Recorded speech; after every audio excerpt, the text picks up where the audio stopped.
I feel very much for him. Yeah, of to course. have to deal with all that, because it's really a heavy burden that he has. What about this moment? What about right now? You see how quickly that happens. Like you're sitting here, you're breathing, you're coming back to the sensations in the throat, a part of you that wants attention, and so quickly you shoot off into the head again. It's incredible. It's so fast. It's such a habit. And then trying to work it all out right now, trying to solve it all, as if you can solve all of this from where you are. As if you're going to work it all out right now. This is something that has to be lived moment by moment by moment. That's where you meet your son, is moment by moment. You can't meet him. I think I'm very impatient. Yeah. I'm really very, very impatient. Yes, a huge part of this is impatience. Yes. And of course, okay, this is crucial.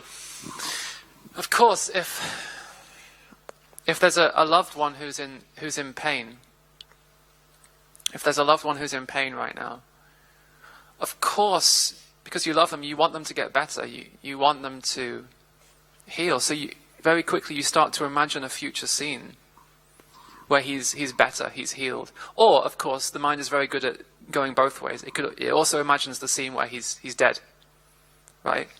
Yes. So fast forward, right today, in the place you're in, fast forwarding is so tempting right now. Fast forwarding is so tempting. So on one hand, you get impatient. You're trying to fast forward. You want to get him there. You want to get him to the healed scene. And on the other hand, fear can come up when you start fast forwarding into he's going to kill someone or he's going to die. Take it to its extreme. The mind is brilliant at. I know. It's brilliant, and in an instant, you've disconnected. More importantly, you've disconnected from yourself. It's the perfect way of disconnecting from yourself, by going into future, and it's so tempting right now because everything is so uncertain right now, and such powerful feelings are moving today. It's more tempting than ever to go off into. But then you disconnect from yourself and you disconnect from him, because he lives today where you are. Yes. The only place you can meet him is today. It's the only place you can meet him. So how can you make this in-between moment more conscious? Because that's really the thing I'm looking for. Breathing is your friend. Breathing is your friend and your teacher. Breathing is your friend. Okay, okay, everyone try this. This is a great experiment. I want you to just hold out your hand and squeeze it really tight. It's like you're trying to hold on to something. Really, really, really tight. And I want you to notice right now that you've stopped breathing. See how you're holding your breath? We get so focused on the future, we've actually stopped breathing in the present. And how can you deal with life from a place where you're not breathing? You so badly want him to be in that scene, the healed scene. You so badly want him to be there. It's a beautiful intention. Very easily what happens, here's how it translates. I don't want you to be like this. I want you to be there. And he feels that. That's what he feels. And he's sick of that. That's what he's giving back to me. Yeah. What he's longing for is, mainly his own presence, but really from you. What he's longing for is just your presence. Like, just stop trying to fix me. Stop trying to get me there. That's what he wants. He wants you. Stop trying to fix me or give me answers or rush me or,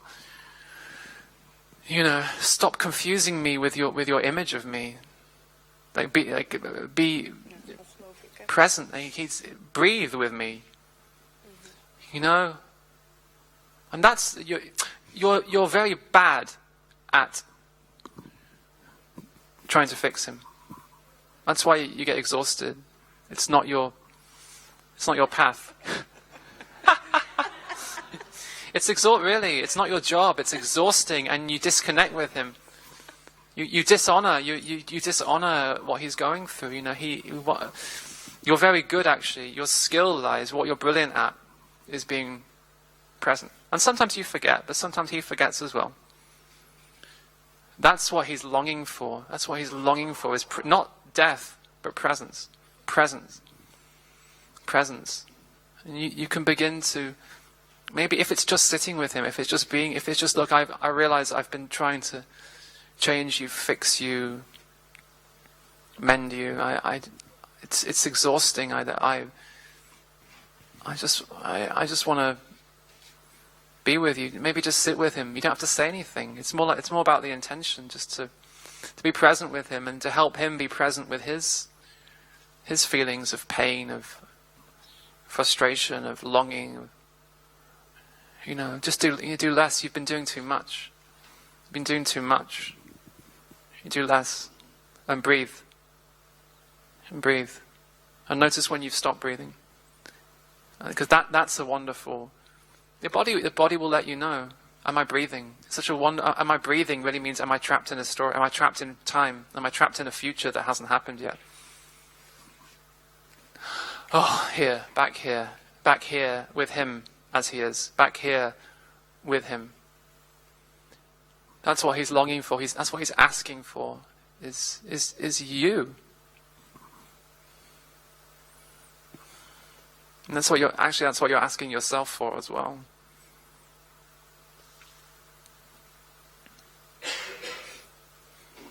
Thank you.